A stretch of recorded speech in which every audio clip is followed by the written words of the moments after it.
अस्सलाम वालेकुम जनाब, रौनक ईद ट्रांसमिशन में मैं डॉक्टर सना गौरी आपके सामने मौजूद हूँ। ईद की खुशियाँ और ईद की खुशियों में कैसे हो सकता है कि मेट्रो वन न्यूज़ आपके साथ ना हो। आज ईद की रौनकें हैं और ईद की रौनकों में आज जो गेस्ट मेरे साथ मौजूद हैं बड़ा मज़ा आने वाला है क्योंकि तमाम पार्टीज़ की नुमाइंदगी यहाँ पे मौजूद है। मेरे साथ सबसे पहले मौजूद है नुसरत वाहिद साहिबा, आपका ताल्लुक पीटीआई से है। मेरे प्रोग्राम में आपको वेलकम करते हैं। Thank you so much. Eid मुबारक। ईद मुबारक।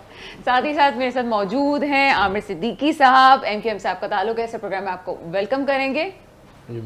ईद मुबारक। आप इतना हिचकिचा क्यों रहे हैं आज? मतलब आज पॉलिटिकल शो नहीं है तो हिचकिचा रहे हैं बात करते हुए। ईद काफ़ी अपना जो है इस दफ़ा जो ईद है वो है इस तरह से कि ईद मुबारक भी कहते हैं क्योंकि बहुत ये वाली जो ईद है बहुत लोग काफ़ी डेथ्स हुई है रमज़ानों में। चलें ठीक है, सैड बातें हम जो है पूरे शो में करते रहेंगे और बहुत सारी ऐसी बातें सिर्फ सैड नहीं लेकिन हकीकत से आंखें नहीं फेरनी चाहिए। साथ मेरे साथ मौजूद हैं कैस मंसूर शेख, आपका ताल्लुक पीएमएलएन से, ऐसा प्रोग्राम में आपको वेलकम करते हैं। आपको भी ईद मुबारक। जी, जब भी मैं आपके साथ शो करती हूँ एक आपकी पार्टी का नाम चेंज हो जाता है आगे से। ठीक है, चले आगे चलते हैं। जनाब सुखदेव हमदानी साहब मौजूद हैं, पीपल्स पार्टी से आपका ताल्लुक है, ऐसे प्रोग्राम में आपको वेलकम करते हैं। बड़ी मेहरबानी, आपको ईद मुबारक हो। थैंक यू जनाब, ईद मुबारक है। तमाम गेस्ट हमारे साथ रहेंगे और इसी तरह से चिट चैट चलती रहेगी। कुछ और भी होने वाला है ऐसा जो कि इनके घरों की बातें, अंदर की बातें और ईद कैसे गुजरती है वो तमाम चीज़ें आपके साथ शेयर करेंगे। एक छोटा सा ब्रेक है, ब्रेक के बाद आपके सामने हाजिर होते हैं।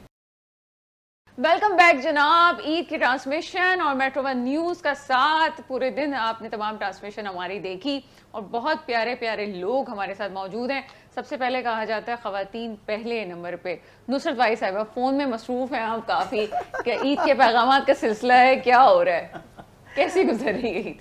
बिल्कुल बहुत अच्छी माशाल्लाह।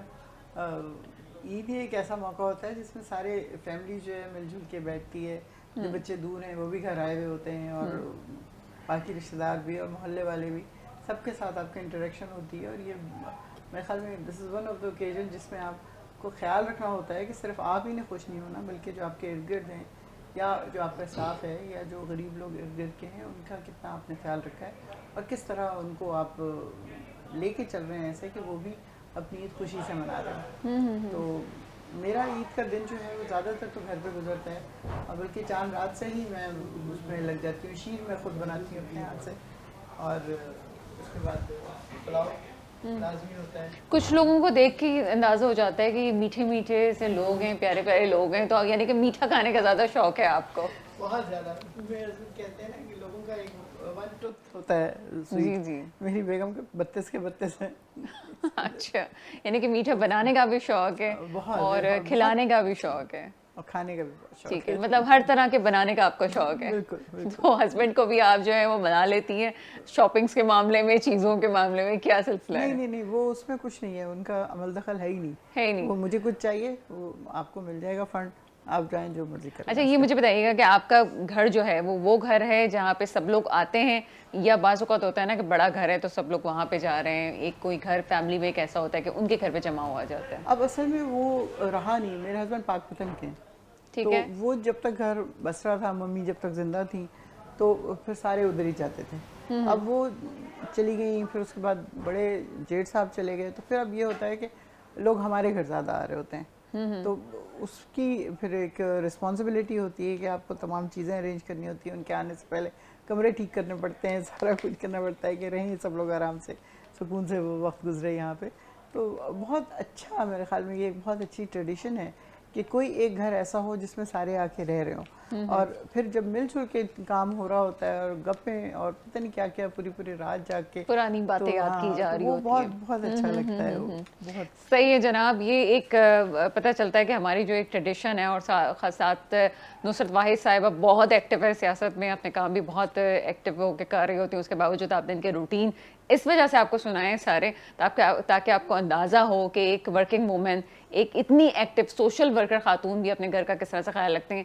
आगे चलते हैं आमिर सिद्दीकी साहब, अभी भी टेंशन वेंशन में ही, ईद में भी दूसरों के मसले देख रहे हैं। मैंने देखा है कि जब आप मेरे प्रोग्राम में आते हैं तो आप जब वक्फा होता है उस वक्त भी 2-4 लोगों को फ़ोन पे सुना रहे होते हैं, तो ईद के दिन भी ऐसे ही कोई हालात हैं?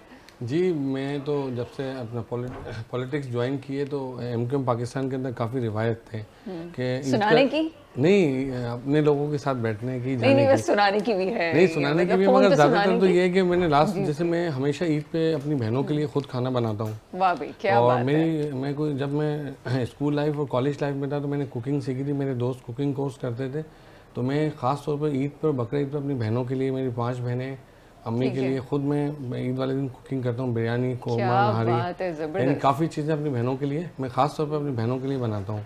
मेरे चचा, मेरे वालिद सब भाइयों में बड़े थे, तो काफ़ी लोग आते हैं, बहनें लंदन में रहती हैं, अमेरिका, सब तकरीबन आ यानी कि चुकी हैं, आपके घर पे सब लोग आते हैं। सब आते हैं, तो बड़ा होता है। मगर अब जो लास्ट ईयर इस तरह से हुआ कि पहले हम शौदा के घरों पे जाते हैं, पार्टी पॉलिसी है, तो हम कोशिश करते हैं कि पहले जो शौदा है उनके घर पे जाएं, उनके साथ केक काटें, उनको मिठाई खिलाएं, क्योंकि वो लोग हैं कि जो आज इस दुनिया में नहीं है।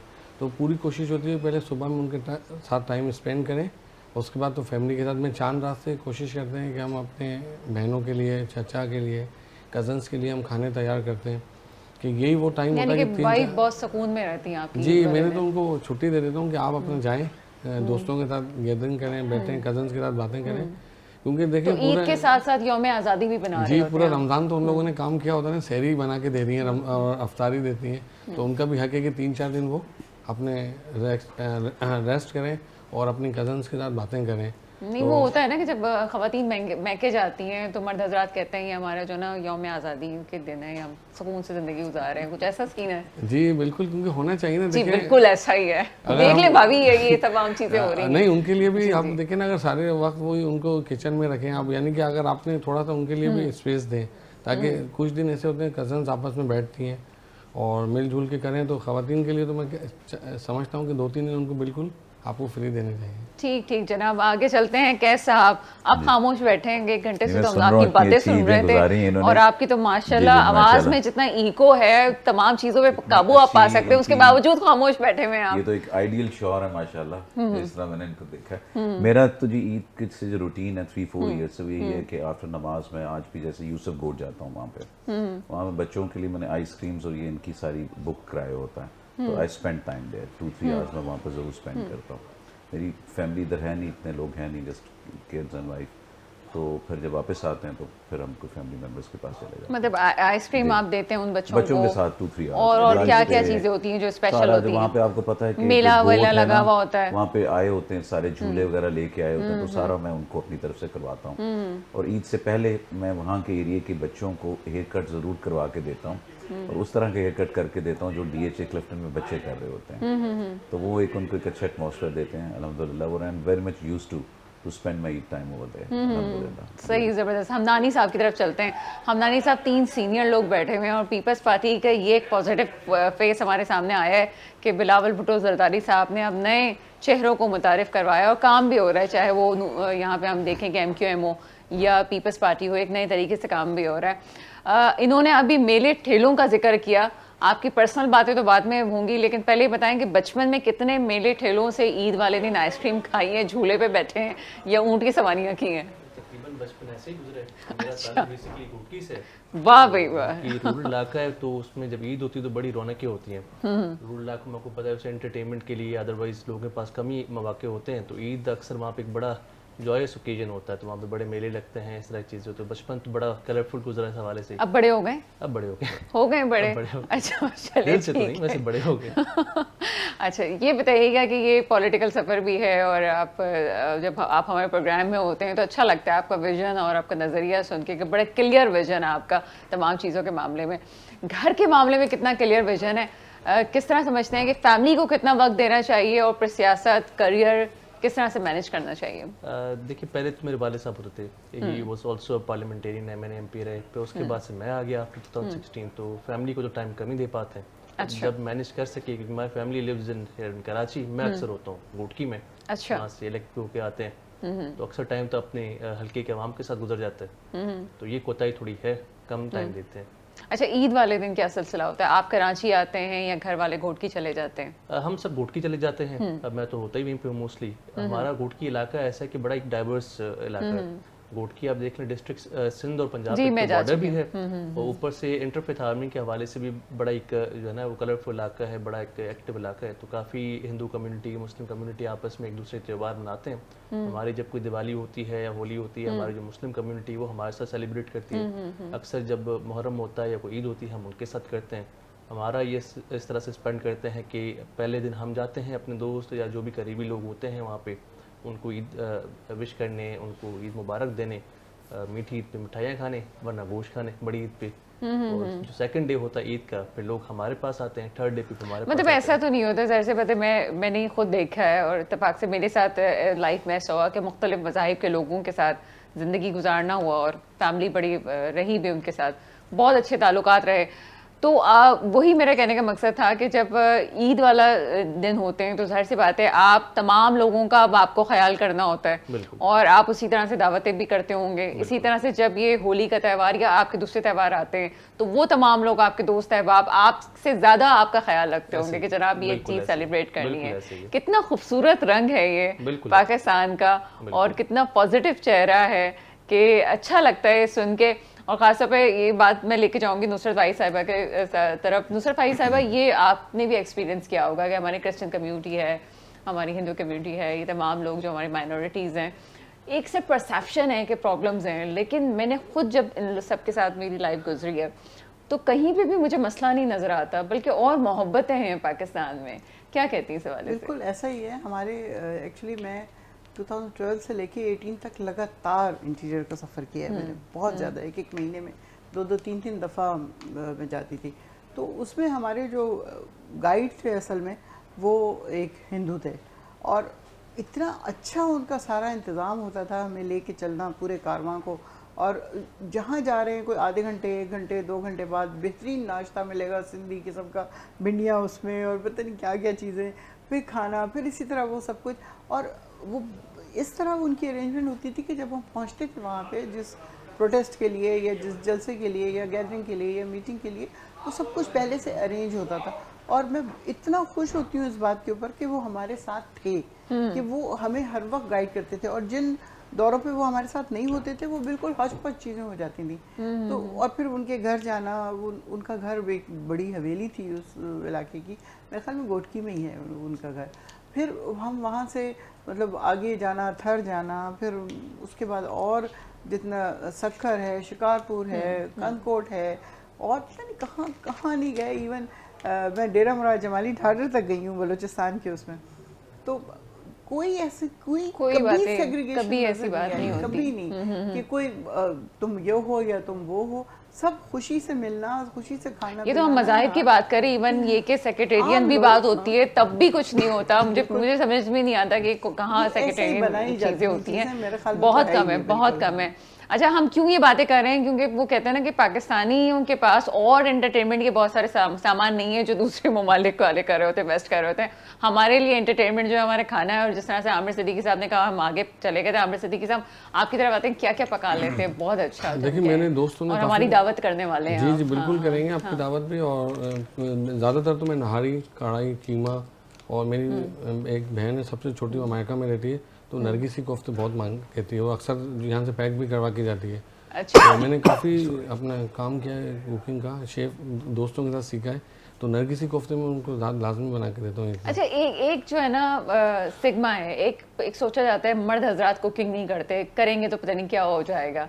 मैंने तो अपनी फैमिली में अपने मर्दों को कुकिंग सिखाई है अल्हम्दुलिल्लाह। और सब घर में सब लोगों को कुकिंग आती है, चाहे बच्चा हो या बड़ा हो, क्योंकि ये एक आर्ट है। लेकिन आप जितना खुल के बोल रहे हैं मुझे बड़ी हैरत है और बहुत अच्छा लगा कि आप इस बात को एक्सेप्ट करेंगे। यार कोई बात नहीं, हम भी कुकिंग करें। नहीं देखिए, आजकल आपके पास क्या है, अगर आप अपने बच्चों के साथ उनको अच्छा खाना बना के खिलाते हैं और रेस्टोरेंट पे आप जाते हैं, अगर घर में आप रमज़ान में भी मैं कभी कभी अपनी बच्ची को, बेटी को बना के दे देता हूँ, तो क्या है, आपने किचन के अंदर गए 10-20 मिनट्स के अंदर हर चीज़ बन जाती है, तो बच्चे खुश होते हैं। फैमिली के अगर आपके लोग बहन भाई खुश होते हैं, इन्हीं चीज़ों से आप किसी भी बड़े रेस्टोरेंट में जाके खाना खिला सकते हैं। मगर जो बाहर से लोग आते हैं तो उनकी ख्वाहिश होती है घर में कोई अच्छा खाना बना के खिलाए, क्योंकि बाहर तो हर इंसान खा रहा होता है। तो मेरी तो पूरी कोशिश होती है कि हम घर के अंदर अच्छी कुकिंग करें, काफ़ी रिश्तेदारों को बुलाएं, क्योंकि ईद का जो त्यौहार है ये बड़ा साल के बाद आता है। और इसी के अंदर होता है कि कोई अगर कज़न्स नाराज़ हैं, रिश्तेदार या दोस्त नाराज़ हैं, तो उनको उनके घर जाते हैं या उनके अपने पास बुलाते हैं।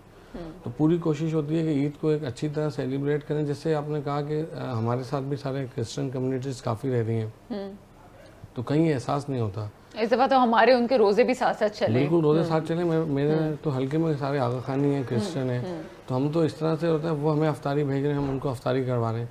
तो कहीं पे भी पाकिस्तान के अंदर, शायद मैं समझता हूँ, मैंने दुनिया भी घूमी हुई है, कि पाकिस्तान के अंदर जितना हम प्रोटेक्ट करते हैं और जितनी हम ख्याल करते हैं, शायद किसी और मुल्क में नहीं होता है नहीं इतना। होता है। मेरा ख्याल है कराची की हद तक तो ये बात है। आगे चलते हैं आपकी तरफ, कैसे अब आपकी तरफ आते हैं। फिर आप खामोश बैठे हैं कुकिंग के मामले में। मुझे लगता है कि वो वाले ये जो होते हैं ना, कुछ मर्द हजरात होते हैं, जी मैं आदमी हूँ, मैं क्यों किचन में जाऊँ, ये वो वाले मर्द हैं। क्या है ऐसा ही है सिलसिला? नहीं, ऐसी कोई बात नहीं है। क्या अगर पका आप- लेते हैं फिर आप बताएं मुझे। मैंने कभी नहीं कुकिंग की। नहीं की। देखो मैं तो पहली शक्ल देखे ये जितना आपकी- खामोश बैठे हुए थे ना, मुझे अंदाजा था ये वो है। तो मुझे क्या पता आजकल अंडा क्या मैंने चीज क्या होती घर है। की वाइफ्स नहीं कुकिंग करती। अच्छा। मेल्स को तो अब छोड़ना है। अच्छा, कुछ देर हम जब ऑफ एयर थे तो हम बात कर रहे थे कराची में, आपको पता है कि इशू रेज हुआ हुआ है ड्रग्स के हवाले से। ये जो अभी आमिर सिद्दीकी साहब ने बात की ना कि हमारा ट्रेडिशन, मेरा ख्याल है कि किसी चीज़ को काबू करने की जरूरत नहीं है कि हम ये कहेंगे फला चीज़ पे पाबंदी लगा दो, फला जो है वो बच्चों पर पाबंदी लगा दो। मेरा ख्याल है कि हम अपनी सकाफती रिवायात को ही वापस लेके आ जाएं और इस तरह से अपनी फैमिली के साथ रहना शुरू कर दें, वनी कि कुकिंग भी घर पे करना शुरू कर दें। तो कैसा क्या आप समझते हैं कि चीज़ों पे काबू पाया जा सकता है? लेकिन आजकल अब जो मेल्स हैं, अगर वो कुकिंग भी लग जाएंगे तो घर कौन चलाएगा? हर एक के सर्कमस्टांसेस हैं। आमिर भाई के पास टाइम है तो जरूर करें। नहीं, मैं ट्रेडिशन की बात कर रही हूँ, सबको मिलाने की बात कर रहे हैं हम। ट्रेडिशन तो अब देखें पाकिस्तान में अब मिनॉरिटीज कितनी सेफ हैं। तो ये ट्रेडिशन के साथ ही चल रहे हैं ना हम। इनकी जैसे हर ट्रेडिशन में पाकिस्तानी चल रहा होता है, तो पाकिस्तान एक अच्छा है। People of Pakistan, people love that. अभी देखें जो अभी टूर्नामेंट हुआ था क्रिकेट का, उसमें जो फॉरेनर्स आए थे, याद मत दिलाएं, दिल दुख जाता है टूर्नामेंट का नाम सुन के ना। तो उन्होंने यहाँ पे शॉपिंग भी की। दे love the people, they love our everything. तो ये पाकिस्तानी में खूबी तो है ना। और जब ये भी पाकिस्तानी बाहर भी जाते हैं, किसी कंट्री में कहीं पे भी रहते हैं, जैसे इनकी सिस्टर हैं यूएसए से आई हैं, तो जो जब आप वहाँ पे भी रह रही होंगी तो रमज़ान में वो भी नेबर्स को वहाँ पे भी दे रही होंगी। इसी तरह ही इस्लाम फ्लरिश किया है, इन्हीं चीज़ों से किया है। तो ये ट्रेडिशंस तो डेफिनेटली स्पेशली हम ये बात करेंगे, वही बात है कि हमारा ट्रेडिशन है कि जनाब घर में एक माहौल होता है, बहनें आ रही हैं, भाई आ रहे हैं, घर में बैठे हुए हैं, ये चीज़ें कम हो गई हैं। हम जहाँ बैठे हुए होते हैं 4 लोग, सबके हाथ में मोबाइल होता है। और अभी जो हम आप ब्रेक में हम एक मामले का जिक्र कर रहे थे, पूरा पाकिस्तान इससे अवेयर है कि कराची में खास तौर पर मुनशियात वाले मसाइल हो गए। आप क्या समझते हैं कि नई नस्ल को इससे किस तरह से बचाया जा सकता है?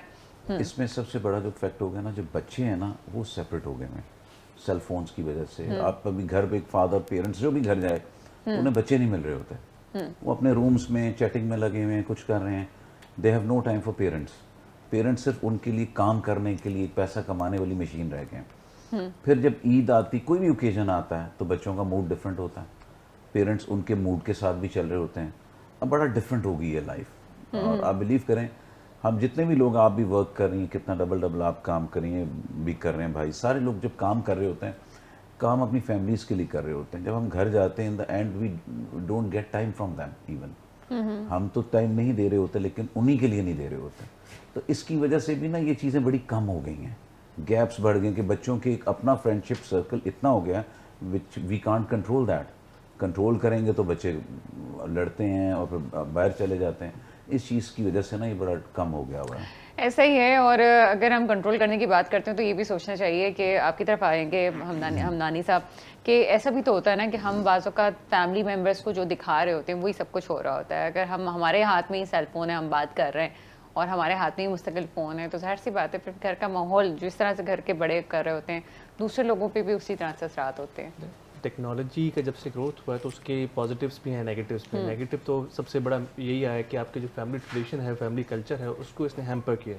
यहाँ हमारी सोसाइटी में ग्लोबली पहले जॉइंट फैमिली सिस्टम होता था, अब न्यूक्लियर फैमिलीज हो गई हैं। स्पेशली ऑन टॉप ऑफ जब टेक्नोलॉजी का ये एवोल्यूशन आया या राइज आया, जितनी टेक्नोलॉजी आपके माशरे में यूज़ हो रही है उस हिसाब से न्यूक्लियर फैमिलीज ज़्यादा हो रही हैं, तो लोग फैमिली को टाइम तो कम दे पा रहे हैं। ऊपर से जब ये ड्रग्स की बात चल रही है तो मेरी नज़र में इसके 2-3 एस्पेक्ट्स हैं। एक तो आपका एवोल्यूशन ऑफ ड्रग्स, जिस तरह से ड्रग्स की प्रोडक्ट्स आपकी इवॉल्व हो गई हैं। दूसरा उसमें फिर टेक्नोलॉजी का भी इशू आ जाता है कि टेक्नोलॉजी ने हर चीज़ आपकी इतनी एक्सेसिबल कर दी है। तो तीसरा फिर ये जो आपको पता है कि ड्रग का इशू सिर्फ पाकिस्तान में नहीं, ग्लोबली जो भी यूथ है इसको इम्पैक्ट कर रहा है। तो ये इशू है बिल्कुल। और जब तक ये फैमिली वैल्यूज़ दोबारा स्ट्रेंथन नहीं होंगी, चेक इन बैलेंस आप नहीं रखेंगे, अपनी फैमिली को टाइम नहीं देंगे तो इस चीज़ को काउंटर तो आप नहीं कर पाएंगे। मेरे ख्याल है सबसे बड़ा, आप तो मतलब यंगस्टर के में बात करें तो मेरे ख्याल है कि आप नुमाइंदगी भी करें। इशू यही है कि फैमिली वालों ने खुद अपने हम अपने घर में दूसरे कमरे में कोई रहता है तो उससे ना वाकिफ़ है, हमें दुनिया की तो तमाम मालूमात है, लेकिन अपने ही घर में अपने ही भाई बहनों की, अपनी वालिद की, वालदा की या वालिद और वालदों को अपने बच्चे की नहीं होश है कि वो क्या कर रहा है, उसकी पर्सनैलिटी में क्या चीज़ें आ रही हैं, क्या कहते हैं इस हवाले से? तो आपका ट्रेडिशन चेंज हो गया ना। ज्वाइंट फैमिली में पहले कोई बच्चा होता था, ग्रो कर रहा था, उसके ऊपर नज़र रखने वाले 1 नहीं 10 12 15 लोग, 8 लोग होते थे। अब आपकी न्यूक्लियर फैमिली का सिस्टम हो गया, इंडिविजुअलिज्म आपके माशरे में ज़्यादा आ गया, तो नेचुरली जैसे अभी हमारे कलीग ने बात की कि लोग कहाँ टाइम दें, फैमिली को टाइम दे, वर्कलोड को टाइम दे, वर्कलोड भी आपका इंक्रीज़ हो रहा है, तो ये तो नेगेटिव है। फैमिली ज़ाहिर सी बात है वो इंस्टीट्यूशन है कि कोई भी इंडिविजुअल जब ग्रो कर रहा होता है तो सबसे पहले चेक एंड बैलेंस उसका फैमिली से आता है। जब फैमिली जब आपका प्राइमरी इंस्टीट्यूशन होता है तो वहीं से जब वीकनेस शुरू होगी तो नेचुरली ऑफ ट्रैक इंसान चला जाता है। और जब यूथ में आप होते हैं, स्पेशली ये 12-13 साल से उम्र से लेकर 20 साल तक, ये बड़ा नाजुक पीरियड होता है, इसमें कोई भी जो है ना इजीली इन्फ्लुएंस हो सकता है, चाहे वो ड्रग्स हो, टेक्नोलॉजी हो या माशरे का कोई भी सोशल लेवल हो, उसमें क्योंकि बंदा इजीली इन्फ्लुएंस हो सकता है। अक्सर हमारे यहाँ पर आप देखते हैं क्योंकि आपके मुल्क की आबादी जो है almost half of the your population वो बिलो द 30 है, यंगस्टर्स ज़्यादा हैं, आपकी आबादी के डायनामिक्स भी ऐसे हो गए, ग्लोबली भी यूथ ऑन राइज है, तो जल्दी वो इन्फ्लुएंस हो जाते हैं, स्पेशली टेक्नोलॉजी की वजह से। तो जब तक ये फैमिली इंस्टीट्यूशन आपका स्ट्रेंथन नहीं होगा तो ये बात उसको चेक एंड बैलेंस आप नहीं रख पाएंगे। बिल्कुल ऐसा ही है। ये तो हो गई कुछ सीरियस किस्म की बातें और ईद की बातें, कुछ पार्टी और इनकी अपनी अपनी पार्टी के लिहाज से कुछ चिट-चैट होना बाकी है। एक छोटा सा ब्रेक लेते हैं, ब्रेक के बाद आपके सामने हाजिर होते हैं। ब्रेक के बाद आपके सामने हाजिर हैं और फिर हम चलते हैं कुछ सियासत की बातें, ईद, सियासत। सबसे पहले तो पीटीआई का हाल पूछते हैं। नुसरत भाई साहब, पीटीआई का क्या हालात हैं इस ईद पे? ईद पे देखें, अगर इस हम अपेरेंटली इस तमाम आर्टिफिशियल चीज़ों को छोड़ के देखें तो मुल्क इस वक्त जहाँ से गुजर रहा है, कोई चेहरा आपको ऐसा नहीं नज़र आएगा जो उदास ना हो। जो डिप्रेशन इस वक्त है यूथ के अंदर, ख़ास तौर पे जो 60 to 70% ऑफ योर पॉपुलेशन है, उनकी इस नाउमीदी को, इस परेशानी को कौन है जो दूर करने के लिए तैयार है? वो अपने मुंह नहीं खोल सकते, ज़बान नहीं खोल सकते, कोई बात नहीं कर सकते। वैसे आप लोग तीनों मुंह भी खोल सकते हैं, ज़बान भी खोल सकते हैं, क्योंकि ये हमारा ईद शो है। हम ज़रूरी नहीं कि एक इंडिविजुअल बात कर रहा है तो दूसरा ना बोले। जी मैडम, आप कॉमेंट कीजिएगा। मेरा ख्याल ये है कि इस ईद पे जो बहुत ज़रूरी चीज़ है वो ये है कि हम अपनी यूथ को यकीन दिलाएं कि हालात ठीक हो जाएंगे। ये जो सख्ती है, ये जो जाबिरनस है, ये चीज़ ख़त्म हो जाएगी, क्योंकि ये पाकिस्तान हम सब का है, किसी एक का नहीं है। अगर हम ये चाहते हैं, ये समझते हैं कि नहीं, वो एक कौन है आपको पता नहीं है? अब मैं नाम लूं जी, ताकि अंदर जाके अभी घर पहुंचूंगी नहीं तो पीछे मैं ये पूछना चाह रही हूँ कि पाकिस्तान सबका है, किसी एक का नहीं, तो वो एक कौन है? तो मैं आपको बताइए, उसके लिए कुछ नहीं कहा जा सकता। ठीक है। तो बात ये है कि जब ये बना था पाकिस्तान, जब कायद-ए-आज़म ने बनाया था पाकिस्तान, तो क्या एम था? यही था ना कि एक ऐसा मुल्क हो जहाँ पे लोग आज़ाद रह सकें, और वो लोग जो ज़रूरी नहीं कि सिर्फ मुसलमान हो, हर मज़हब का बंदा यहाँ पे आज़ाद है। उन्होंने कहा था कि हर बंदा आज़ाद है कि मस्जिद में जाए या चर्च में जाए या जो भी हिंदुओं की चीज़ें होती हैं उसमें जाए, उसको कोई ना पूछा जाएगा ना कहा जाएगा। तो उसमें उसके बाद जब ये चीज़ आ जाती है कि वो बात ही नहीं कर सकें, वो कुछ कह ही नहीं सकें, अपनी फ्रस्ट्रेशन निकाल ही ना सकें, तो फिर मुझे बताएं हम उनको क्या देंगे। यानी कि पीटीआई जो इस ईद में खुश उदास नहीं है, उदास है, जाहिर सी बिल्कुल। बात है। लीडर जो है वो भी आपके पास बिल्कुल, आप देख लें 560 डेज से ज़्यादा हो चुके हैं उनको अंदर, और without any fault, without anything, हर चीज़ आपको पता है बिल्कुल ऐसे। चलें, स्क्रीन पे लिख दें पीटीआई उदासी। आगे चलते हैं जनाब, एमक्यूएम का क्या हालात हैं इस ईद में? एमक्यूएम ओवरऑल बात कर रही हूँ, नहीं देखें, बड़े हैप्पी हैं। मैं बता दूं, बड़े इसलिए कि खुश हैं बहुत सारी आप। चीज़ें बेहतर हर हो तरह से वो गई। कहते हैं ना कि 500 उंगलियां घी में और सर कढ़ाई में, तो आप कुछ भी कर ले नहीं जनाब। देखिए, मुल्क आगे की तरफ बढ़ रहा है, और जिस तरह टेक्नोलॉजी की बात हुई है, वो जो एक शख्स है उसने मुल्क को कहाँ पहुँचाया। आज उसने उन लोग यंगस्टर को गुमराह किया। ये गलत हो गया। ईद बिल्कुल। वाले दिन मीठी मीठी नहीं बातें देखिए, करें। मीठी बात में थोड़ी सी मीठी की तरह थोड़ी सी देखिए, सच भी सुनना पड़ेगा। मैं सिर्फ एमक्यूएम नहीं की बात कर रही हूँ। नहीं, मैं एमक्यूएम की बात करूँ, मगर देखिए सच आपको सुनना पड़ेगा। आज उदासी नहीं है, आज मुल्क आगे की तरफ बढ़ रहा है, बिजनेस आगे बढ़ रहा है, आपके रिजर्व आगे बढ़ रहे हैं। मगर क्या था कि वो शख्स ने आज उन मैं फिर यंगस्टर कह को रही हूँ गुमराह किया। आप अच्छा एमकेएम नहीं। के आगे चलो ना घी और शक्कर नहीं घी दीजिएगा शक्कर देखिए ईद ये शो। देखिए और इस खुशी में पीटीआई के आपको आगे हमने नहीं, उदासी लिखा और एमकेएम के आगे आप घी और नहीं वो शक्कर देखिए वो लिखिएगा। कौन जी। लोग हैं जी, जो आज पाकिस्तान के खिलाफ ये सोशल मीडिया पे गुमराह कौन मुहिम चला रहे हैं। ये मुल्क है तो हम है कोई ना, पाकिस्तान के खिलाफ नहीं ये चल मुल्क रहा। है तो हम है ना, ठीक इस है। मुल्क ने हमें पैदा किया, हमें नाम दिया है ना, तो मुल्क हमें हमारे लिए सबसे अजीज है। तो वो कौन लोग हैं कि जिन्होंने गुमराह कौन लोगों को इस लाइन ये रास्ते पे मुल्क डाला है है। जिसने जो है वो नाम भी दिया, ये मुल्क है जिसने जिसने इनको सीटें भी पैदा दे भी दी किया। और आप ये देखिए- मुल्क है जिसमें सबसे पहले टेलीविजन नहीं, पे मैं जो तो है वो आपको- प्रेस कॉन्फ्रेंस होती है नहीं, आज कि मुझे हम जीत बताएं गए मुल्क जनाब, जब डिफॉल्ट किसी की भी सीट आज का देखिए ऐलान मुल्क नहीं हुआ डिफॉल्ट की था। तरफ जो लोगों की ख्वाहिश से मुल्क डिफॉल्ट करेगा। 0.25 आज अल्लाह का शुक्र पे, है हाँ। मुल्क अपने 0.25 पांवों पे खड़ा है। आमिर साहब, ऑन लाइटर नहीं, नोट नहीं, तो अच्छा मुल्क- मुझे बताएं सबसे पहले प्रेस कॉन्फ्रेंस किसकी आई थी कि हम जीत गए, हालांकि कहीं को किसी को कख नहीं पता था कि नहीं किसकी सीट जीतने देखिए वाली शहर ने है। मैंडेट एमक्यूएम को दिया है। Good, good. हमसे माशाल्लाह, मैंडेट छीना गया था माशाल्लाह, जब 2018 में छीना था, तो छीना हुआ मैंडेट एमक्यूएम को वापस मिला है, माशाल्लाह, आवाम ने वापस दिलाया है। आज देखें ना, हाँ, वो वाली बात भी ठीक है कहीं ना कहीं, लेकिन ये वाली नहीं बात देखें भी सही है। 18 में वो भी हमसे ठीक छीना नहीं गया है, था, बिल्कुल नहीं, बिल्कुल मैंडेट नहीं, हमसे उस छीना वक्त गया सीटें था, हमारी थी। तो उस टाइम ठीक था। 13 में भी इवन हमारी थी। इनके पास कोई ये लोग सीट नहीं छीन थी, के ले गए थे हमारे इनके पास पास कोई सीट नहीं थी। और देखिए बंदे जहाँ भी। तक फिर आप अपना थोड़ी सी मैं कारकर्दगी की बात करूँ, 3.5 साल प्राइम मिनिस्टर थे, कोई मुझे 2-4 कोरोना प्रोजेक्ट थे। गिना आप दो। अपनी बात करें ना यार, मैं एमकेएम की बात करी, देखिए, बताइए ईद और एमकेएम, ईद और एमकेएम। एमक्यूएम की मैं बात बताऊं, इंशाल्लाह ताला मुल्क बहुत बेहतरी की तरफ जा रहा बेहतरी की है। तरफ, पूरी उम्मीद। यूनिवर्सिटियां 0.29 अपना देखें, चेयरमैन एमक्यूएम पाकिस्तान ने हैदराबाद में यूनिवर्सिटी की स्कीम आई है। स्कीम यूनिवर्सिटियां वो नहीं 10 साल दूसरे में भाई बनेंगी। साहब थोड़े तेज यानी आवाज में कराची ये में जुमले बोल यूनिवर्सिटियां आ सकती रही हैं हैं, ताकि लोगों को हेल्थ के पता अंदर चले काम आ मिर्च रहे हैं। मसाले के साथ चीजें कैसे नहीं, चल रही हैं। बताएं बताएं बताएं। नहीं अब हर चीज अच्छा मैं यही कह अच्छाई रही की हूँ, तरफ जा रही 0.29 पे है। हम तरक्की कर रहे हैं। 2025 और 26 कर्जों बहुत की बेहतर वो लिमिट होगा। है जो एक महीने में 87,000 अरब रुपए इंटर बैंक से लिए गए और एक दिन में 3 करोड़ रुपए, उस पर मुल्क तरक्की कर रहा है। भाई जी वाह, जी वाह, वाह। नहीं, भाई ये वही- एमकेएम जिसके नहीं- साथ होगी वो और मुल्क तरक्की ये- करेगा। नहीं, देखिए, आलमगीर ये के वही करते हैं। 1,11,000 वोट आलमगीर के। नहीं, उसको बेचारे को 11,000 ये दे के वही बाकी 1 लाख ये इनको वही दे दिए। करते हैं कि जो इसी तरह डॉलर को हर डबल एक किया को- गया अपने चंद दोस्तों की खातिर, चले। कि 100 से डॉलर उठा के 200 कुछ पे पहुंचाए, आप तो आज उसको वो कौन जबरदस्ती लोग नोट थे? छाप के तो उन्होंने जो जो डॉलर को opposition बढ़ाया में तो कर उसकी दो, पीटीआई opposition बढ़ा कर के लो, गई है। एमकेएम जिंदाबाद। नहीं नहीं ठीक है कर ना? दो, पीटीआई बढ़ा के गई है। ओके जनाब, कैसे साहब आपके क्या सब आपकी तरफ आते हैं? आपकी पार्टी कहाँ जा रही है? वो वाली पार्टी जिसमें आप पहले थे, वो तो अभी इलेक्शन में मेरी हमने अपनी हाल पार्टी थी, हाँ मेरी उसके तो अपनी इलेक्शन पार्टी के थी, हाल तो तो मैंने उसमें merge क्या किया। हुआ था उसमें? देखें सबसे पहले तो देखें, कराची उदास है, मुल्क उदास नहीं है। कराची में काम नहीं हो रहा और कोई मैनेजमेंट सिस्टम नहीं है, कोई कमांड नहीं है गवर्नमेंट की कराची में किसी भी डिपार्टमेंट में आप चले जाएं। अच्छा मैं जो लेकिन क्वेश्चन पूछना मुल्क चाह रही हूँ वो और ये है कि हमारा- अब हम पीएमएलएन पंजाब- और ईद। पंजाब में आप चले जाएं, पीपल आर वेरी हैप्पी ना, ओके और वो तरक्की से खुश भी आ रहे हैं, ठीक है, नज़र भी आ रहा है आपको, डेवलपमेंट भी नज़र आ रही है और हार्ड वर्क नज़र भी आ रहा है। जो पहले पंजाब गवर्नमेंट जो रन कर रहे थे, उस बंदे ने कुछ भी नहीं किया था। मैं उस सीएम की बात कर रहा हूँ, गवर्नमेंट की नहीं बात कर रहा। और बाकी रही एमकेएम की, तो एमकेएम तो हर गवर्नमेंट का पार्ट होती है। तो कराची के जो हालात है उसमें एमकेएम ज़रूर उसका पार्ट है। किसी भी गवर्नमेंट में अगर ये कहा जाए कि इनका कोई एमपीए नहीं था, अभी MLA तो ये नहीं था, आपकी तारीफें करते नहीं थकते, देखें, आप ना करें इस तरह लेकिन से। तारीफ तो की बात नहीं, हम लोग न्यूट्रली फ्रेंडली बैठे हैं।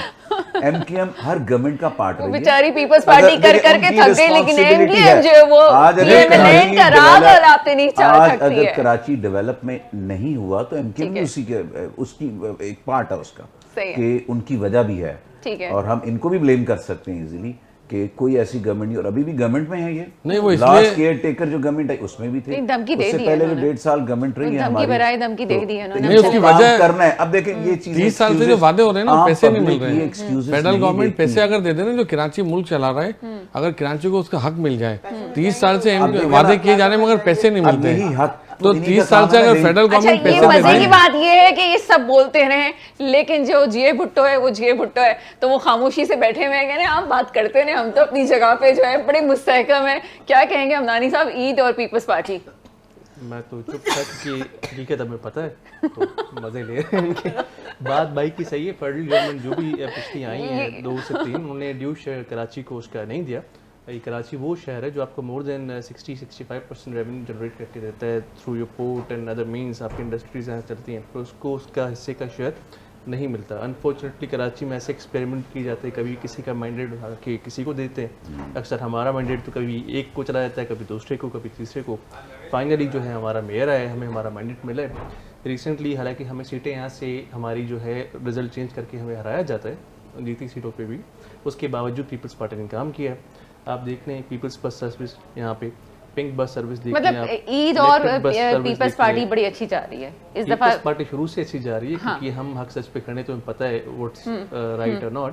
तो बलूचिस्तान में भी हमें काम किया है हमने, कराची सिंध में भी इसीलिए हम हमें मुतमैन हैं। और हम बड़े खुश हैं। और वही बात है कि भी एक्सपेरिमेंट अगर वो ना की जाए कराची में, हमें मैंडेट हमारा वो सबको जो भी पार्टी है उनको उनका ट्रू मैंडेट मिले तो कराची तरक्की करेगा। बिल्कुल जनाब, मुल्क अगर बुरे हालात में हो तो यह पाकिस्तान में कोई भी पार्टीज हो, ऐसा हो नहीं सकता कि वो अलग अलग प्लेटफॉर्म से बात करें। चलिए जनाब, अब तक के लिए इतना ही। ट्रांसमिशन का सिलसिला जारी है, अब तक के लिए दीजिएगा मुझे इजाजत। खुदा हाफिज।